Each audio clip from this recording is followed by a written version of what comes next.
सुगन्धवल्ली शतपत्रजाति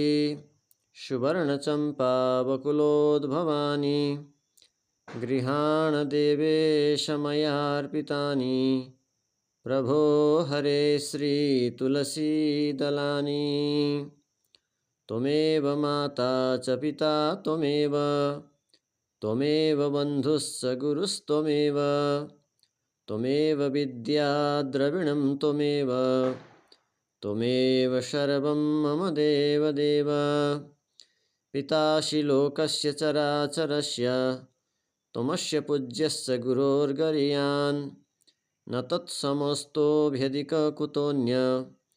लोकत्रयेऽप्यप्रतिमप्रभाव तस्मात् प्रणम्य प्रणिधाय कायं प्रसादये त्वामहमीशमीढ्यं पितेव पुत्रस्य सखेव सख्युः प्रियः प्रियायार्हसि देव सोढुं मनोवाक्यायैरनादिकालप्रवृत्तानन्तः कृत्यकरण भगवत्पचारा भागवतापचारा शय्यापचारा नानाविधानन्तापचारान् आरब्धकार्यान् अनारब्धकार्यान्